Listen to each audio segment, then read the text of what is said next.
Well, thank you for joining me on the DJ's Power Up podcast. Today, I am joined by Kris Szanto. How are you doing today? I'm doing very well, Daryl. How are you, man? I'm doing fabulous. Thank you so much for taking time to meet with me today. It's awesome to get to speak with you for once. It's nice.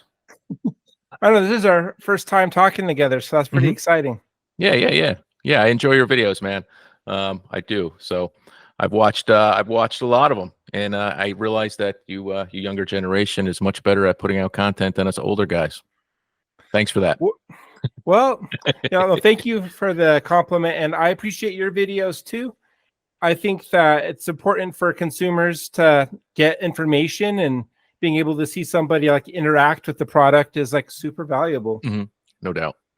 And I've had a lot of people ask me recently about like what it would take to start like reviewing gear, and the excitement of getting free samples, and and is it worth the effort? And so you've been doing this a lot longer than I have, so I thought you might have some great insight.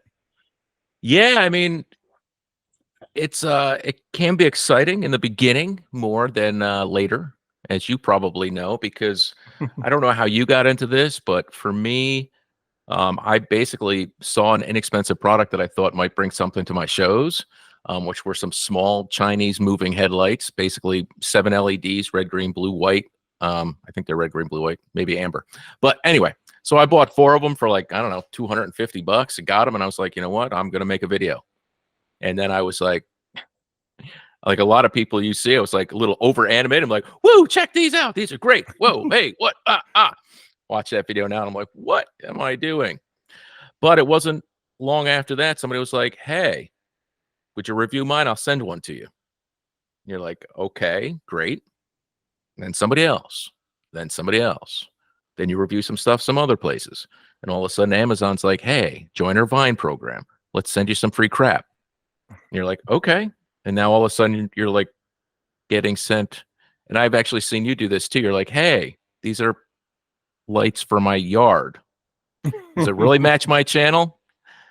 No, but I'd like them for free. So sure, I'll take a look at them. But then I kind of started drawing a little bit of a line there, which I'm assuming you did too. And like, it really doesn't fit my channel.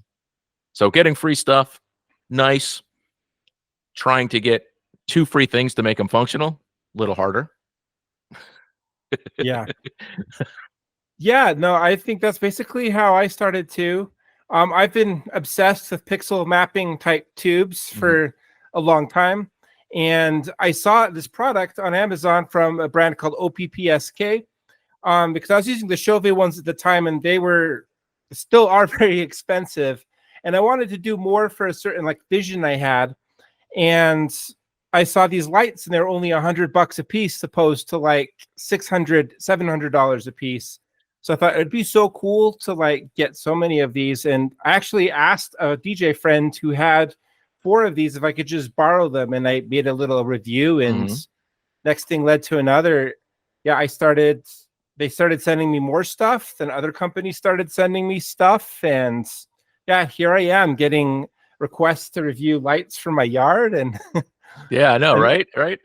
It's like, where does it end? And people are still reaching out to me trying to say, hey, make a video of my phone and watch charger.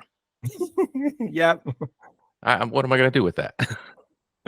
Yeah, another one of my DJ friends, DJ Faze, he kind of started up that way, but he made a general review channel. So he'll review just about anything you send him, which I think is cool. So like almost anything would fit his brand. But, I feel like I've kind of defined a certain genre or type of product review on my channel. And I think you have too. Yes. And at the same time, I've contemplating doing what your friend does as another revenue stream, because you can make some money doing this. Can you make a lot of money? Maybe in time. At where I'm at, I started out much slower growing than you are doing as you surpassed me. And I watch that crap, Daryl. I watch that crap. So just letting you know. Yeah, so you look into it, you get into it, and all you got to do to get into it is turn the camera on and press record. That's true. Some of my product reviews, I've just used my iPhone, and it's pretty good quality. Yeah, the last handful I made were Samsung, because my camera, basically the same that I have in my photo booths, are a Canon SL1. So I can't get higher than 1080 with this thing here. But, you know, I made it easier. I got myself a monitor and stuff because it didn't have a flip out. So we're talking bare bones start here. And all I can say for people that want to make videos is what if you watch, you probably wanted to learn how to do this and watch some YouTube creators on how to make videos and whatnot. Sean Connell, just pick up and press record, man. So find something that you like or think other people will like. Just talk about it and put it up there. I mean, my education was in audio and video and film production as well. So I kind of maybe had a tiny leg up in there, but I use cheap video software. I get a little crazy in mine as far as over editing, in my opinion. My personal problem is I don't like to write anything down, so I really don't take any notes. And sure, I do have some cuts and some fades, but you know, damn, I put music under everything. I have many pop-up information that comes up, a lot of texting and titling. I don't know your process, but my process is it's not very efficient. I got to be honest with you. So making videos for me, it's a long time. I mean, I'm working on one now. It's going to take me 2 days to 1 day to shoot and 1 day to completely 1 day to edit. Yeah, that's a huge thing, is that all these people keep sending us stuff. And I remember one of your videos, you were saying you just had like a stack full of boxes in your garage that you had to get to. Actually, I had to get a stack. I put them in my van and tried to sell them. So because what can I do with one? And a lot of the lights, yeah, they're cool, but I can't use them. I'm never going to use them. So, hey, if you're interested in any of the products that I do, let me know. You'll get a great deal on one. You can buy the other one from the manufacturer, which is cheap. And mine's only been used for like 1 day. Right. That's what I always say, like gently used.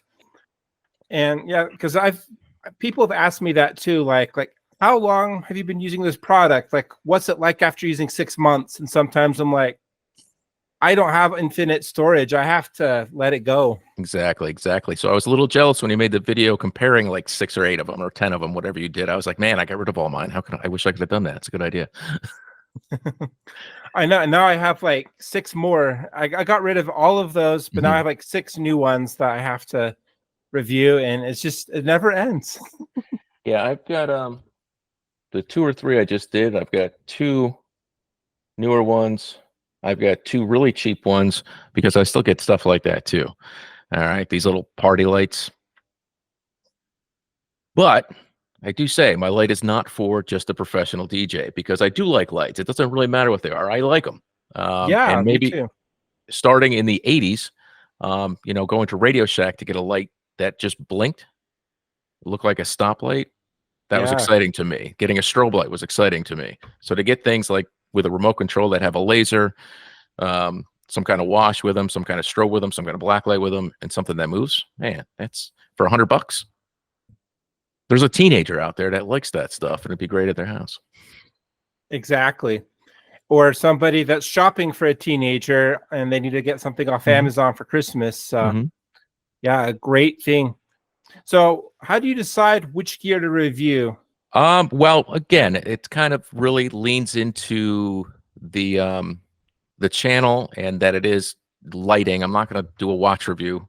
All right. So, but I've kind of started to narrow down, not necessarily the product as far as how good or bad I think it's going to be, but more of the value of it, because I need to get value too. Because like I said, I'm going to work 10, 20 hours to put out a video, and somebody wants to send me a $50 light.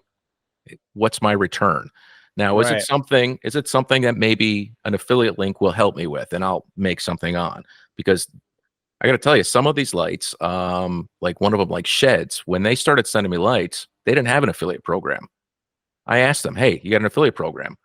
A week later, he sent me, hey, we made an affiliate program. So you're welcome. Oh. Well, yeah, thank you.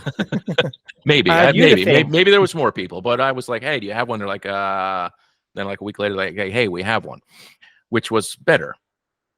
So I think your viewers would like to know kind of not only, so, I'm sorry, let me go back. I usually work on a value basis. So like I said, if I send me a product now, I want the product or amount of product to be like a couple $100. So that's where I start. And then again, do they have an affiliate program, stuff like that? You find out more and more Amazon sellers want to try to send you something and get a review on Amazon too, which kind of goes against their rules. So you got to be careful what you do there. Kind of a gray area, yeah. And it is a gray area, but it is what it is. He's got to be careful about that. And then also, you can't necessarily use the same video. You might shoot a video and be like, oh, okay, I'll put it on Amazon. You're like, oh, can't mention this, can't mention that, can't put this on it. And then you're 3-4 days later, like your video's not showing up. And the person sending it to you is like, hey, I'm like, damn it, I submitted it. And they said no. So I got to start over. So I got to be careful of that. That's pretty much as far as how I go about the product. I'm not super concerned about the product being great or not, but I really want to check it out and see if it's something that somebody could use. I try to approach it that way as well, where I'm like, could this be valuable for someone? Like, it may not fit my very narrow use case, because I try to be very open about like the type of gear I use at gigs, and not every piece of gear is gonna make it. And sometimes a lot of the gear is just redundant. Like, I only use 2 moving heads. I don't need 18 moving heads. I would like to use at least 4, but man, it's a lot of work. Yeah, I'm with you. I tried using 4, but I just feel like I don't know if 4 makes me more money than 2. And so I've been using 2 lately. So something that a lot of people have been bringing up about like sheds and some of these other like off-brand companies is like the quality.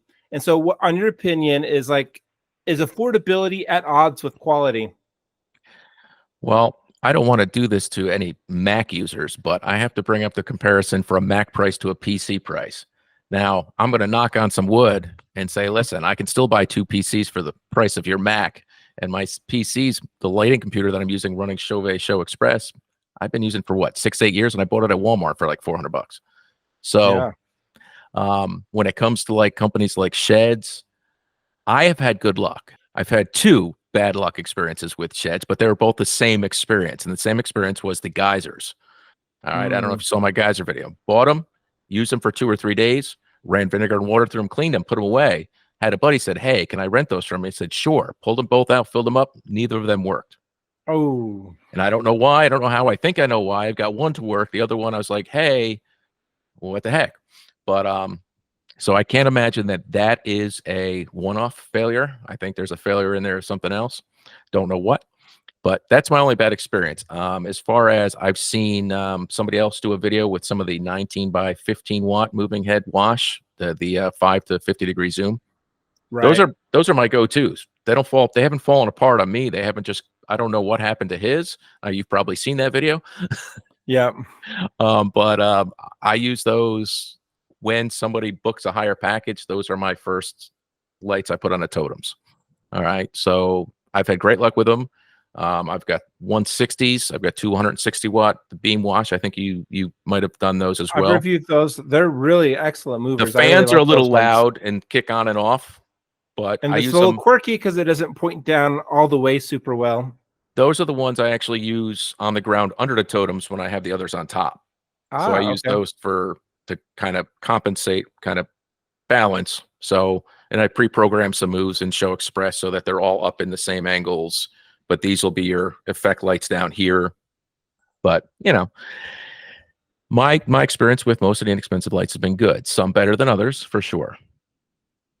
Right. And I think that a lot of the quality issues, some of these people that review lights are thinking like big productions, like stage plays and giant concerts with tens of thousands of people. And I think you and I are like both mobile DJs. So we just try to put it through the lens of being a mobile DJ, which is a little bit less rigorous. And, you know, we're not bringing 48 of a single type of mover. We're only bringing 2 or 4. So we can treat it a little bit more with care. So, I agree with you. Like they're good enough for our use case a lot of the time. Well, I go back to my Mac PC thing. I'm going to get a lot of hate for that. But at the same time, I can still get 2 for the price of 1 and have a backup. So value-wise, I think having a backup or maybe having a third might be the way to go. But again, I've had no issues. And if something like that dies, I'm not charging a whole lot anyway, to be honest with you.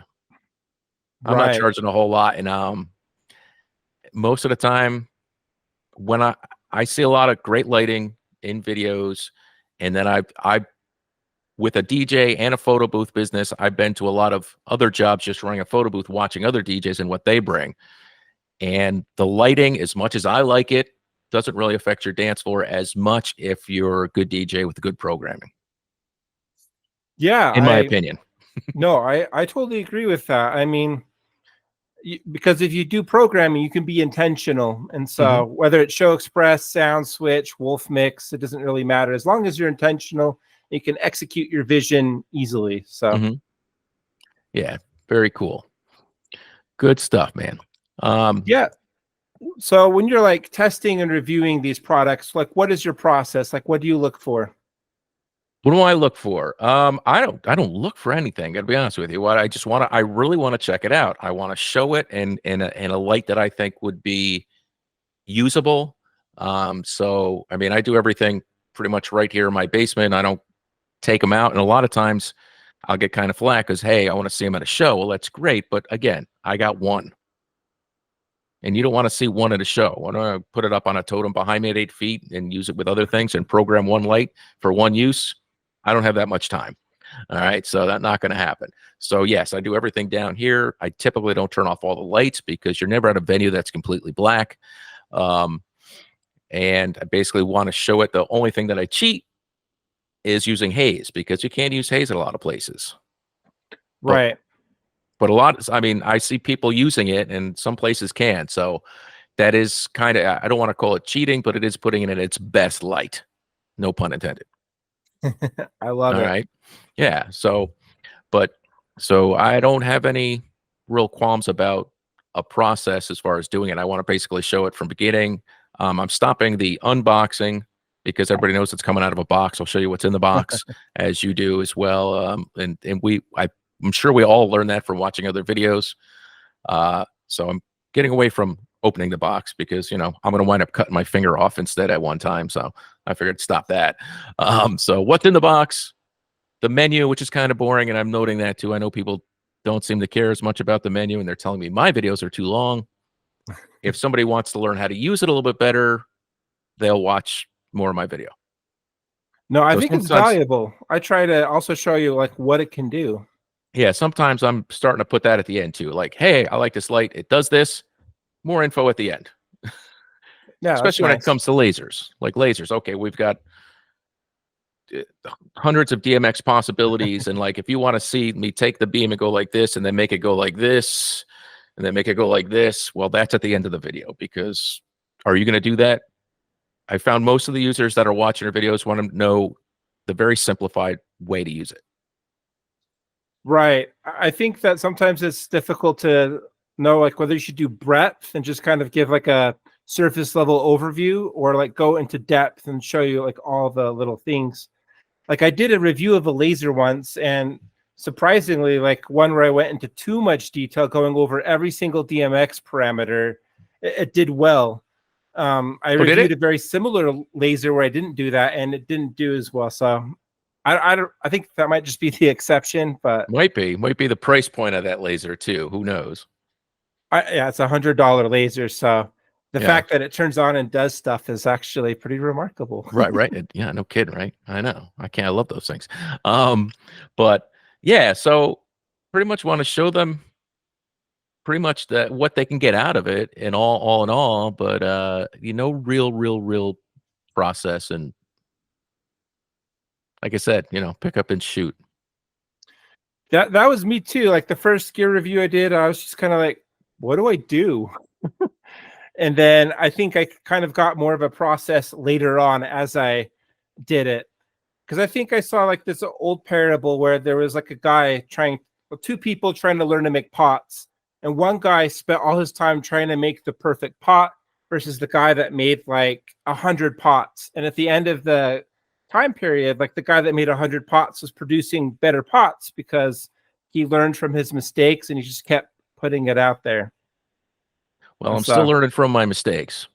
Me too. And most of them are, I got to get that 13 or 14 minute video down to 6-7 minutes, and maybe even down to 5.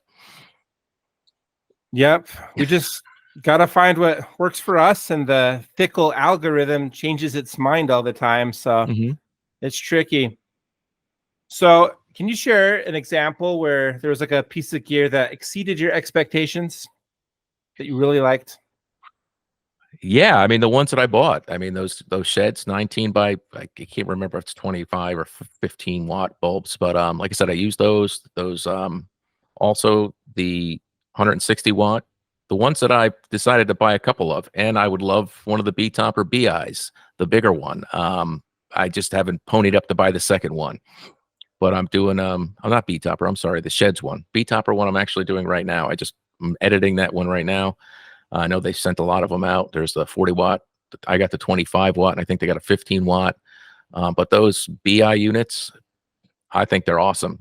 Just because the wash you get out of them, the effect you can get out of them, even though some people think it's kind of old moonflower-ish type effect, but you don't see that from the other side. You see that from the DJ side. The other side sees blinking lights and a lot of changing in macros and variations like this. And like my friend Daryl over here says, eye candy.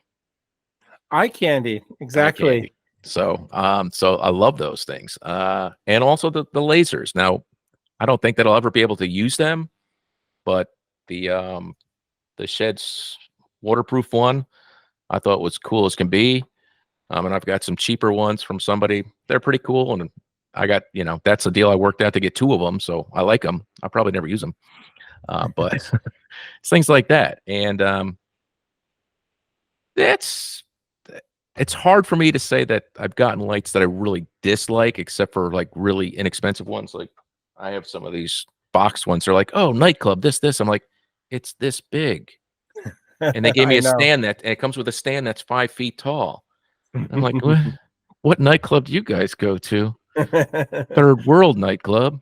But nonetheless. Their bedroom nightclub. Yeah. And hey, and I've told this story, and it's like, you know what? When I was a kid, when I got a strobe light, there was nothing better than having like a fight throwing pillows or stuffed animals. I mean, I was like 10 across your room in a pitch black room with a strobe light going really slow. Because you would see image, nothing in your face. It's funny. Yeah, my dad was playing in bands back in the 80s, and he said that their big thing was like potato cans and gel filters and having somebody like replace that manually. So we've come a long way where I can control all this stuff wirelessly and have it do all sorts of stuff. So Daryl, I did my first wedding, I believe, in 1980. It was before 1987. So the lighting system, and I had a friend who was big into like ham radio, into like electronics and soldering crap. So my first lighting rig was basically floodlight bulbs, colored floodlight bulbs, or floodlight bulbs with gels taped on them till they melted.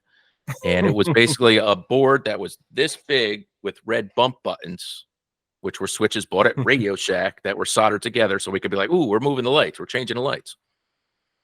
That's awesome. Yeah, we've come a long way. No idea. And a mirror ball was still super cool. They keep trying to make a resurgence, but I got one sitting behind me. And I was there's some good things about that can come out about doing reviews. If you want me to get into that, I will. I don't know what your next question is though. Sure, go ahead. Yeah. All right. Well, I'm sure if people want to start doing reviews, they'll want to know, can they make any money doing it? Yes, you can make some money, mostly through affiliate links. All right. So the gear is nice, but the affiliate linking is better. Now, am I making a killing? No. No. But right now I'm probably making $100 from YouTube. I'm probably making $100 from Amazon. It's even better now that they have some, things they're giving out for people that are selling affiliate links. When you sell X amount of money, they're giving you a bump. I made my bump. So an extra $105 coming from Amazon. Can't beat it. All right. Just because you clicked the link and you bought shaving cream. Right? Yeah.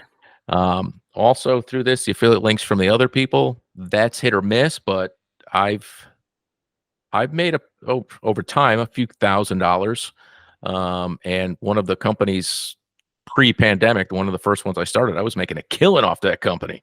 And then the pandemic and natural resource prices have killed that completely killed that business. So no big deal, but And then the next thing I have from doing videos, and one of the earlier videos I did was with venue lighting, and basically Tetra products, Tetra lighting, Tetra bar. A representative from Guitar Center reached out to me, sent me these products.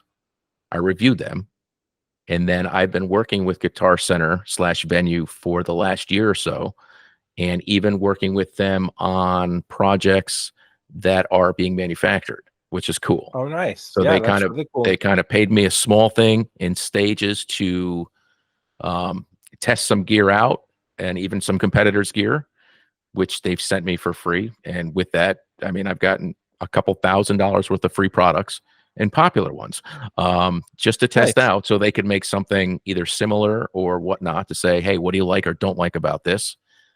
And I've worked on what will be the next generation of the Tetra controller, which will be coming out soon, they tell me. And it's very simplified controller. I don't know if anybody knows what it is, but basically it's basically a washer uplighting controller. And now they've added control for their couple of their small moving heads. Like, I'm saving them here, like these guys, like these things. Oh, that's All a right. good looking unit. Yeah, it's this little wash light, little LED part on the other side, but movers. So that unit will use very simple moves with this and with. But I got to help program and control that and say what's good, what's not. And they've sent me every part, everything, every light for me to keep, but to test them. And then I've gotten incentives along the way, being paid by them, and hopefully this relationship keeps going, which is great. So you never know. You never know who's going to reach out to you. Right. I remember when I first started the affiliate links, and I was getting frustrated because I had one video do really well, but then after that, I was like, nothing. And I think it just comes with time. You just have to be patient and keep being active and doing stuff. And a lot of them surprise you, because the ones that seem to do better, I'm going to guess that your inexpensive OPS one is one of the better ones that you've got for affiliate linking. It definitely is. Yeah, I have a very similar one, which was a bar LED light, and that same thing. I'm looking at it going, really? So you It's just because don't I know. think people have these visions in their mind and they want to do it more affordably. So Yeah, definitely. They definitely have that financial thought in mind a lot. So I've been DJing for 7 years, and I remember at the beginning, oh gosh, almost 8 years.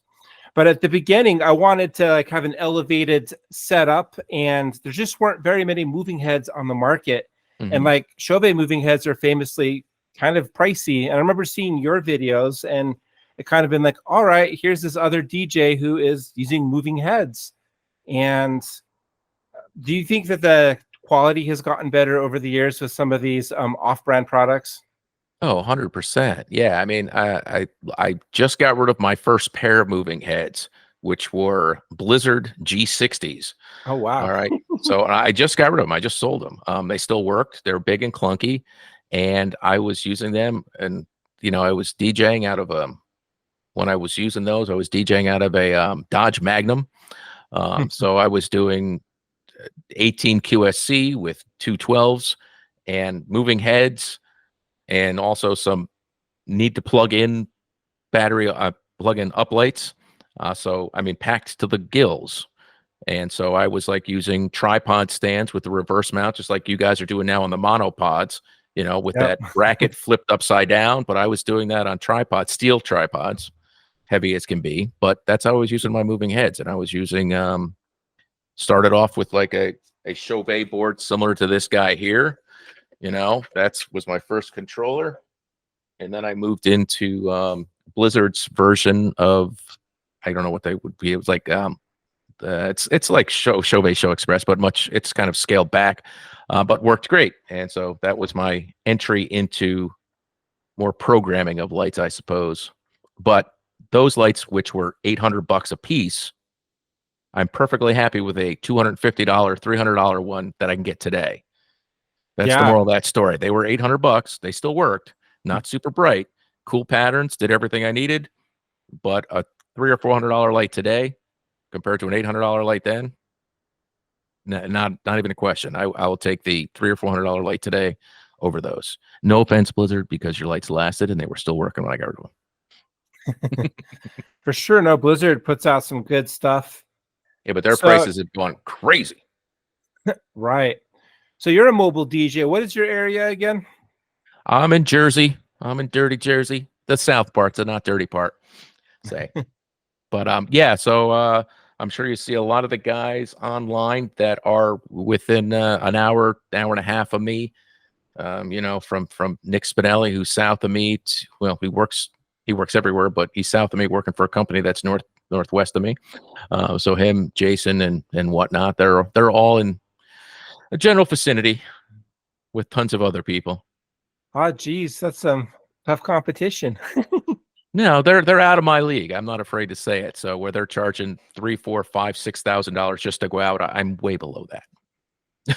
And you mentioned something interesting too, is because I've had a lot of people reach out to me and be like, you know, I'm just a hobbyist, but I want to have some cool lighting for this project or my backyard barbecue. And I think sometimes we forget that not everything is like a really fancy ballroom wedding with 500 guests. Sometimes people want to use lighting for other stuff. And some people, like you mentioned earlier, it's just for fun. So something that has been on my mind lately, and some people have been asking me about, is like, how do you balance like being a wedding DJ or mobile DJ and reviewing gear? How do you do it all? Well, for me, it's I don't want to say it's that hard, because the DJing part is most of my income is through the DJing work, and I'd say unfortunately that's mostly on the weekends. I do use Vibo for most of my information collecting. So I find that most clients don't really want to talk to me. I've not taken an in-person meeting in about 2 years. Most of them, if any, are online, and they're, again, few and far between. I do feel like we're in the Amazon era of clientele. I think the purchaser just sees something online, they want it now. They don't want to wait, so they pretty much want quick responses, and they're quick to text or email. But they rarely call. The people that call are a little bit older, and for generally different, unless it's mom or dad calling about the wedding. So that, I mean, I do have a few other things that I do. I mean, I do voiceovers as a part-time gig from home, and I also do some AV work for a couple casinos down in Atlantic City. Oh, But nice. as far as that, any other time I have, I mean, you know, I do them from home. So the only hard balancing thing is, how am I going to get them all done in a timely manner? And I don't necessarily get them all done, but communication between whoever's sending them to you and you just saying, hey, receive the product. I'm starting to record next week, or hey, got a little busy. They're usually pretty understandable, because they're getting more for their money than they're given. It's true. Like you said, you put about 10 to 20 hours worth of work in going to like a professional studio, hiring like a actor to do the demo. I mean, and then advertising it to the amount of following we have. I mean, you're looking at 5 figures easily for all that kind of work.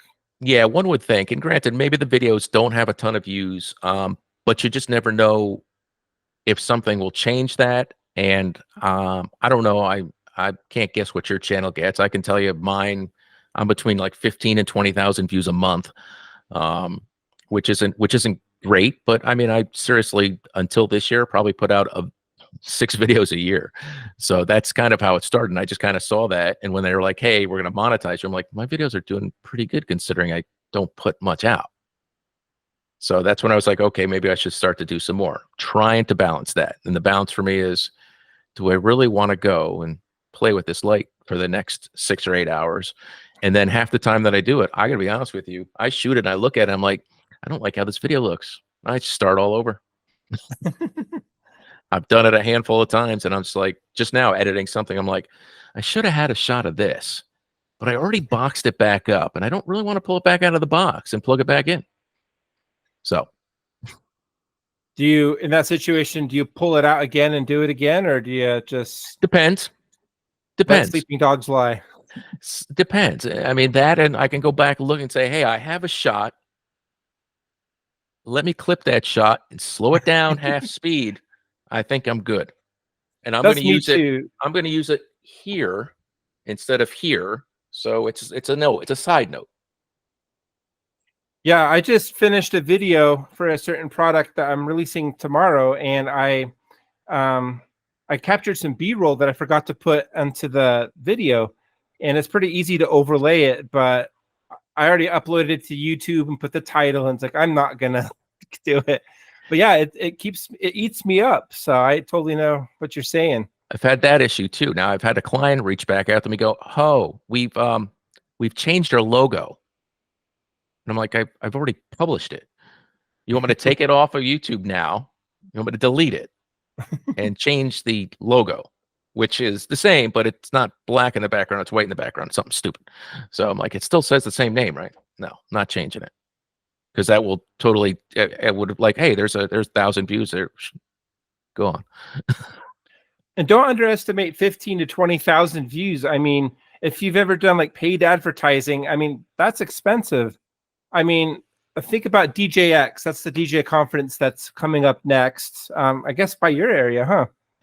Been there many a times, my friend. It's like I said, I worked. I mean, it's 45 minutes from my house. So, But advertising in DJX, I think they'd reasonably expect maybe like less than 10,000 people walking by, and I think it's a pretty penny to advertise over there. So yeah, I'd imagine so. And like you said, we live in an Amazon world where people just want to get information now conveniently on their smartphone. And, that's something we provide as content creators. So we do provide a valuable service.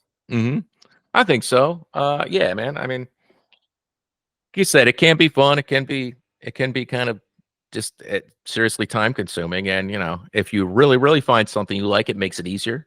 Yeah. But it's a job. It's a job. Right. And that's funny you mentioned like the logo change. Like your channel name right now is like DJ Lighting with Kris. Didn't it used to be something else? Yeah, it was probably just my name. It was probably just Kris. It was probably DJ Kris. It's an identity crisis, but we kind of started doing something, and that's pretty much what we're doing on there. I haven't done a whole lot of audio products. I've done a speaker or two and a microphone or two or something like that. But passionately, I think I'm really more interested in the lighting. I mean, would I do speakers? Yeah, if somebody wants to send me a nice set of speakers that I'm looking for, that'd be great. I would love to do that review. But most of it has been lighting, and I enjoy the lighting. I like lighting. So I mean, if I go somewhere that's got a good lighting rig, man, I want to check it out. I want to see what's going on. I see all these newer festivals, these EDM festivals and stuff that are lighting. I'm just like fascinated. I know, right? I can sit there and watch a show like America's Got Talent or The Voice just because of the lighting and the floor lighting. I mean, the LED floors. You're just like, what is going on there? Did you see the Olympic opening with the Eiffel Tower the other day? I saw some of it. Yeah. Did you see the lasers from the Eiffel Tower? Yeah, man. Oh man, you got to go back and look Crazy. if you did.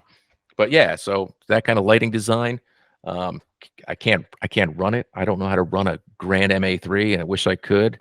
I want to learn. So if somebody wants to show me and teach me that, besides for a YouTube video, and let me get my hands on one. Place I work has one. I hope I can touch it someday. And I was just able to run lights down at a club in AC, which was awesome. And they have a small version of the MA2. But it was cool to have a known DJ on stage, and you're kind of hitting the light cues for them, even though there are no light cues. You got to guess. So it's pretty cool to run a big club like that down at Harris. It's kind of nice, but yeah, I like it. Yeah, that's awesome. So sounds like you're enjoying your channel as it is right now. But how do you see yourself for the next 5 years? What plans do you have with your channel? Man, that's a tough question, Daryl. 5 years. If all goes well in 5 years, if I'm still interested in doing this and still doing this, it will really be, will it still be a passion? That's the hard question. I hope so. I hope as much as I like doing the less expensive fixtures because I think they bring a lot of value to the person who wants to purchase them, including myself. I'm hoping that somebody wants to send me more expensive stuff for sure. You know, I'd hope to be reviewing stuff that's super stage worthy. You know what I mean? Yeah. Man, that I- fly on your mic is driving me nuts. Crap. I'm just kidding with you, man. I was like, is there a fly? He finally landed. I Don't you guess got a it's not dog running on around there? Yeah, I do have a Yeah, I dog was running hoping he around was going here. to get him. I saw a tail pop up. I'm like, is he going to get him? He snaps at him, but he never gets him. Never and gets him. He gets very annoyed, just like me. So, Yeah, man. Where do you see your channel in 5 years? oh shoot, I can dish it out, but I didn't expect to receive it. You know, I don't know. I think it's kind of a balance, like you say, between passion and making money. Um, it's been decent at making some passive income. It's kind of nice just at the end of the month receiving a paycheck. It's the whole idea of passive income is you just receive money when you're sleeping. But like you said, you're putting in 20 hours, and it's like, if I just got a job at McDonald's, I'd probably make more money. Yeah, I mean, yeah, definitely. Especially with like their new rate hikes and minimum wage stuff. But I don't know what I'm going to be doing in 5 years. Maybe I'll move on, but you know, for the time being, I'm just having fun releasing a video a week, and that's what I continue planning on doing.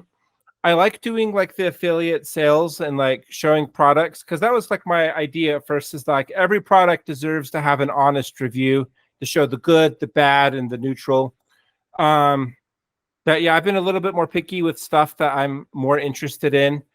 Like Ops reached out to me for some little party laser, like 4-in-1, this little box that's like Yeah, I think 30 I have it bucks. upstairs. It's in a box upstairs. I'm finally learning the word no. Like, I didn't know what that meant at first. I just wanted anything that anyone sent me. So, so I'm not sure what I'm going to do. Maybe I'll do like more programming tutorials, because it seems like people get value out of that. And there's not too many people talking about that in the context of being a working mobile DJ. So yeah, not quite sure. Yeah, I mean, the educational part is awesome, and it's great for viewership. One of my better videos is cheap DMX controller, how to do basic programming. And I still look every month and I'm like, why is that at the top of, why is that? Because people are getting something out of it. Like something that's tangible and physical that they're learning. So yeah, if somebody can learn something about something, that's awesome. You know, and teaching them, yeah, I know your SoundSwitch stuff is probably crazy. I don't know anything about SoundSwitch except for, I mean, I know about SoundSwitch and what it can do. I don't know its limitations, and some of the limitations are probably what bothers me, which bothered me about Wolfmix, and that's why I got it and I sold it. I was like, granted, I got it for free, but I did sell it. It's a different workflow than Show Express for sure. Because I started out on QSC Plus, which is like a open source version of Show Express. Then I got into Show Express, and I like being able to manipulate and create your own scenes and chases, and you push a button and the button does a thing. So I do think that like some of these newer solutions are trying to be too auto magical and takes away that control from you, which I'm not a fan of. Yeah. But with enough then resting with it, SoundSwitch does give you kind of a more custom workflow where you can push a button and it does a thing. Mike, you got any more time? Or are we out of time? Oh, we're good if you're good. I got a question about SoundSwitch for you. Sure. And I'm going to tell you one of the reasons that I didn't like Wolfmix. I think Wolfmix was cool. I mean, I thought it was great for uplights. I thought the stuff it did with uplights were great. But for movers, taking the phase and being able to move things and throw them out of, which was great too. But knowing that I put mine on totems and knowing that my dance floor was here, to keep my lights here, couldn't do it. Not if they're moving, because they're going to go, they're coming down, they're going to go up. They're not going to go and stay here. I couldn't get them to stay here. I know you could adjust the room and whatnot, but in SoundSwitch, can you do that type of thing? Do you have a lot more control about where they go and how long they go there for, etc.? Yeah, absolutely. So you have to do some pre-programming beforehand, and you can program whatever you want for the pre-programming. but you also do have some on-the-fly controls, and you can control where they're pointing and how fast they're moving. And yeah, so that is something, because I like to do that for slow dances. I kind of like to have like a prism on and have them kind of scan the top of the dance floor and not really be shining on the ceiling. And that is something you can do in SoundSwitch. Cool, cool, cool. And can you change room size, kind of a thing too, if they stick you in the corner opposed to on a wall?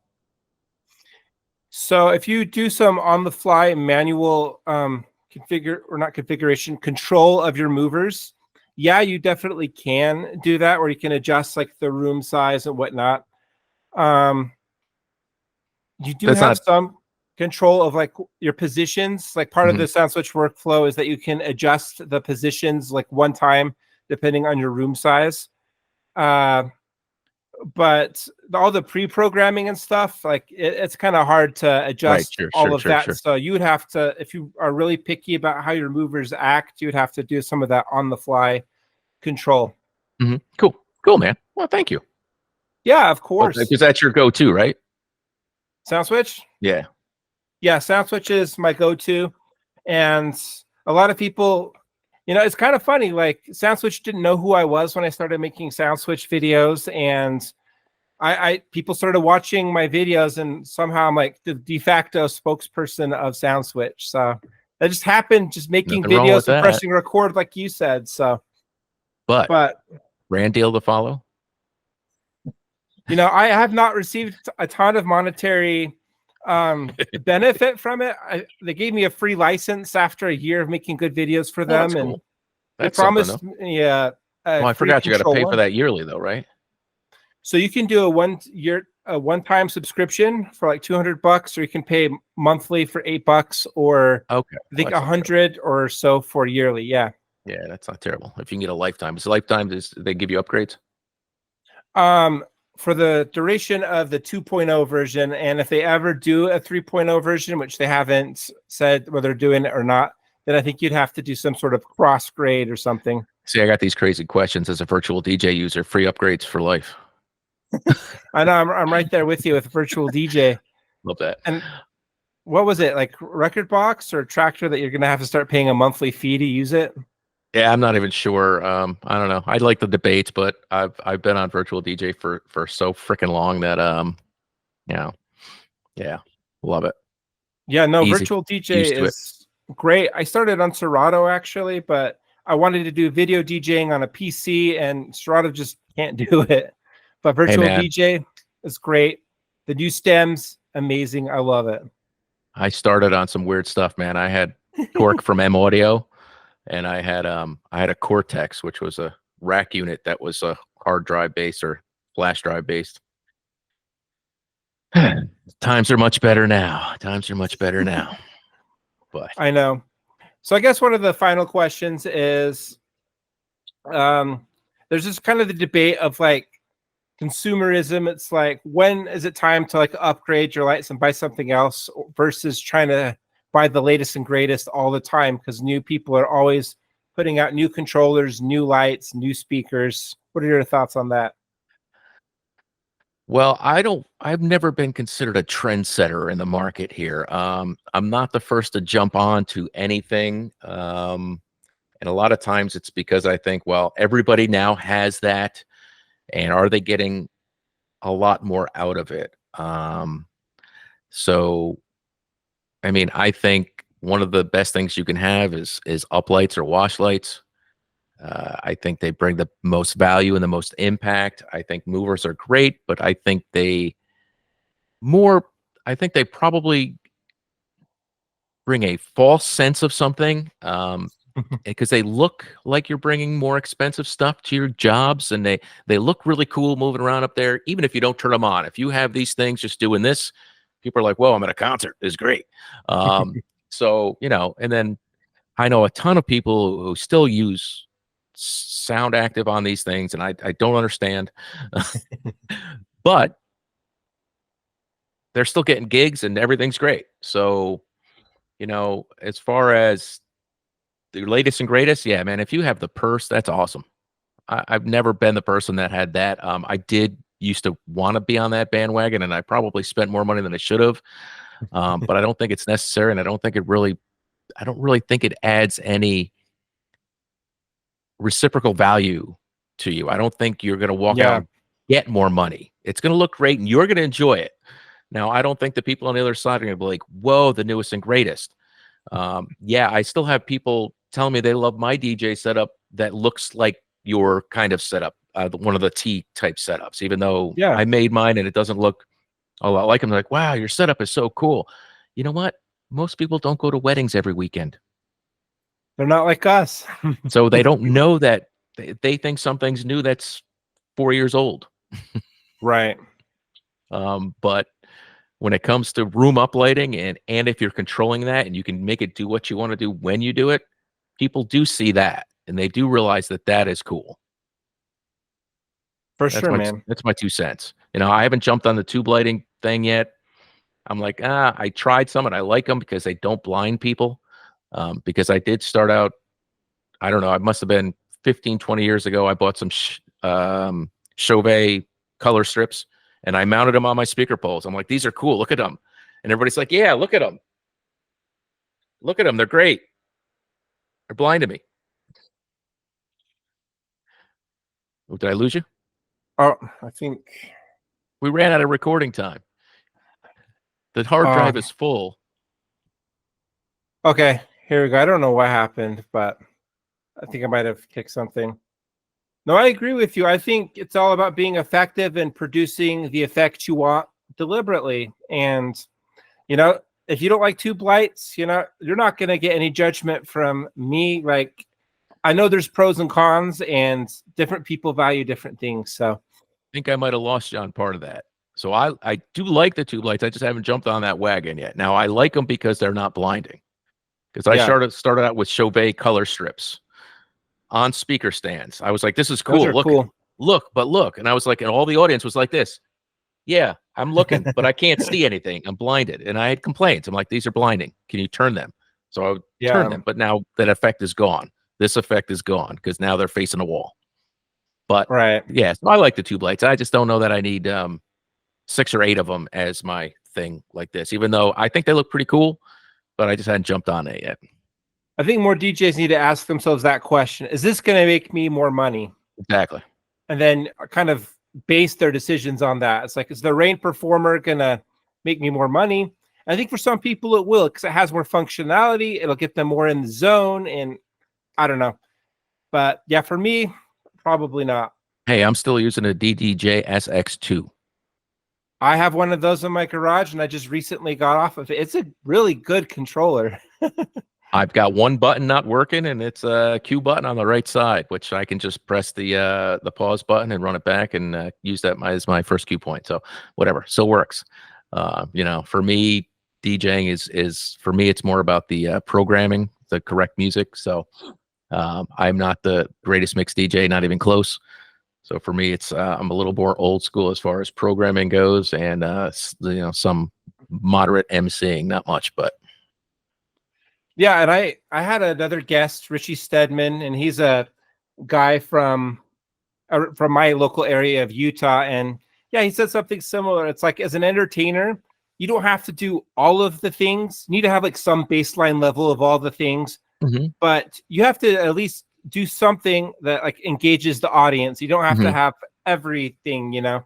You don't have to have the sound switch or be a master MC or master mixer, but you know, you have to have something that engages the people. And I think people that have been in business as long as you have something there.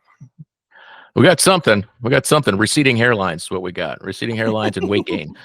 But yeah, man, I mean, like I said, I've done some odd jobs, and I mean, I recently did just lighting for another DJ to go and do lighting at a house, a historic house in Jersey where they can now sell and smoke pot outside and inside. So, and I'm doing another job at this place next month. And basically that's it. I'm going to do lighting. I'm going to bring some movers. I'm going to do some uplighting, going to uplight a house, put some movers on the side of the house. They love it. It's pretty easy. Pays well, get free samples, whatever. So, but yeah, man, there's a lot you can do. And like I said, I've been to weird jobs, and you're talking about equipment. I've been to a job where the DJ brought one speaker at a wedding, emceeing Interesting. barely at all, could mix and scratch like nobody's business, which was great. But I'm like, did you bring one speaker to a wedding? Yep, that's all I need. It's fine. Nobody cared. So you never know. Yep. You know, there's different skill sets that'll make everything else disappear, including Yeah. lighting. You know, if somebody's that good, they don't care about the lighting. Right. And But I lighting do. is like there's a certain point where your lighting has to look good and be good, and people appreciate it. But then once you start going the extra mile, it has diminished returns. And as somebody that's obsessed with lighting, I can attest for that. So you just gotta know where to put your energy if you have to pick. 'Cause, you know, we're human and we have limited time. We have to juggle other things in our life. So, couple final questions. Is there anything you'd like to share with our audience about DJing or gear reviewing? Yeah, man. If you want a gear review, find yourself a product. You can even do. Don't even worry necessarily about the product, but if there's one that you like and that you use, even if there's videos of it, shoot it anyway. Because you know what? This stuff and the way it comes up in searches, if I do, I don't know, pick up a light. I don't want to pick up a light. I don't know. Here. Oh, here. Okay, here. If I decide I'm going to review this mirror ball from Venue Lighting. Nice. All right. If I do that next week and I get a couple hundred views and you do it the week after, you know, when somebody clicks on my video, the next video that probably will pop up in a search is yours. And they It's might be true. like, okay, let me see if they like it also. And then, or don't like it also. Let's get another opinion. Because you know what? When you go to reviews on Amazon, do you look at the 5-star or do you go down to the 1-star? You go to the 1-star to see if there's anything I wrong will with do it. both. I will do both. But nonetheless, I want more than one opinion before I spend my money. Almost doesn't matter what it is. But, well, that's not true. Obviously, if I buy something, if I buy garbage bags, I don't really care about the review. But on these, I do. So, yeah, I mean, shoot it.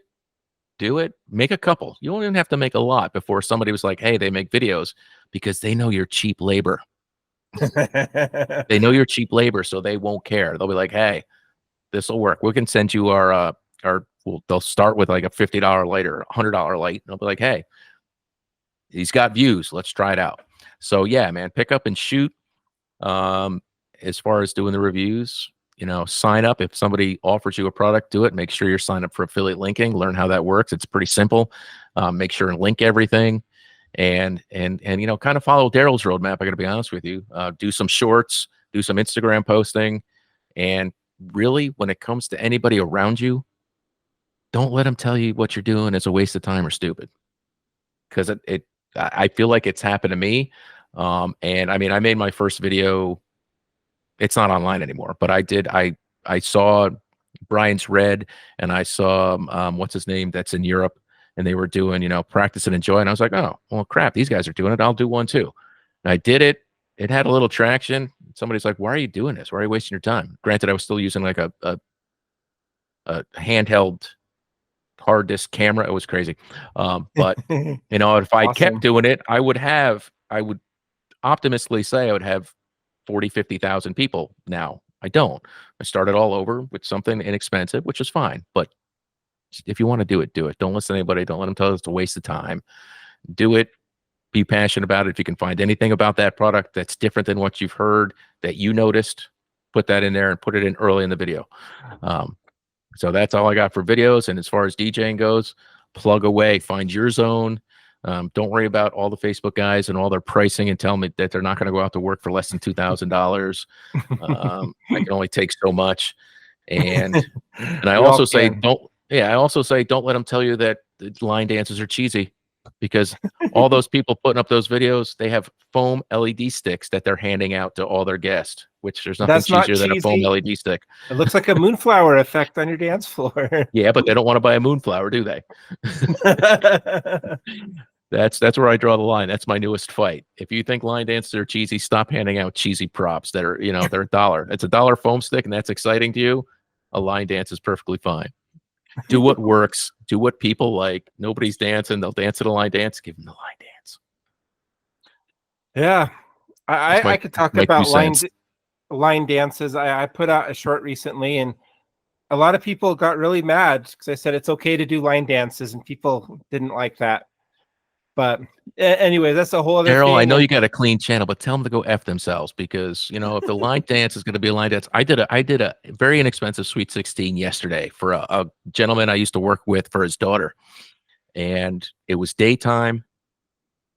It was dim inside, but it was still, I mean, there was windows and, you know, it was daytime. I put 10 up lights in the room. I used a Chauvet gig bar.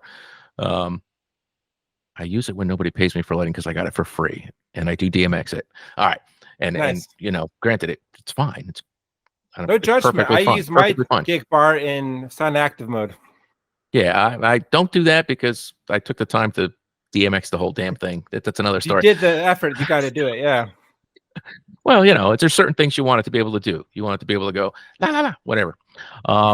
And well, it wasn't 10 hours. I got a great review from Google. I passed out. I was asked for more cards at a Sweet 16 with 60 people at it than I've been asked at any event in the last few years. 4 or 5 people came up and asked for a card, and it was because I knew there was some trouble and they were having difficulty with some stuff. They wanted to hear the line dances. I went out and showed them one damn line dance, made them do something else silly that I do. And they're like, wow, it was really nice that you interacted with us, that you got something to do. So you never know. Is it what you would do at a wedding? Maybe, but if they ask for the Cupid Shuffle and nobody knows how to do the damn Cupid Shuffle and you show them how to do the Cupid Shuffle, they do appreciate that and notice that. Yeah, for sure. And interaction is one of those things I mentioned, like lighting, emceeing, mixing. Interaction is one of those things that people like out of a mobile DJ. And I mean, I got into this business, like I was playing original music in a band. We wanted more gigs. We started doing covers and then became a DJ to even perform more. So I just feel like I've gotten over the ego of wanting to play music I like and just understanding the crowd's probably going to want to hear Usher's Yeah, even though I hear it every Saturday. They may not hear it every Saturday, like you mentioned earlier. Sure. Yeah, and that's great, man. I mean, I take to heart what people request as far as the guest of honor request. Everybody else's, I'm like, yeah, really. So I gotta know a little bit more about that. But at the same time, I've been really surprised by that a number of times too. So, you know, keep your eyes open at gigs, and it's little things, even if they're not weddings. I'm not beyond doing birthdays. I don't do many, but like I said, it was a Sunday. It wasn't last minute, but it was like I got not much in August, but so I pick up a lot of jobs that I don't necessarily take. But usually weddings and Sweet 16s is where I try to stay. Sweet 16s are getting harder. I don't know if you do them. At my age, they're getting more difficult because kids have an attention span of about 45 seconds, maybe a minute. And then they're like, okay, what are we going to do now?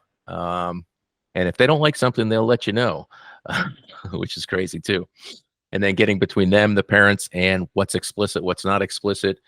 And now finding parents are like, hey, you can play the dirty version. You're like, what?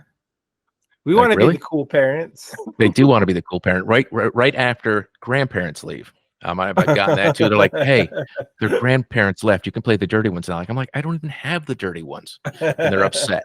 I'm like, I don't, but yeah. The So kids are going to find it lame. It's like, yeah, a little bit. I mean, but what they're going to find it lame, right? And they're like, oh, and then you're going to wind up doing the same party like I did.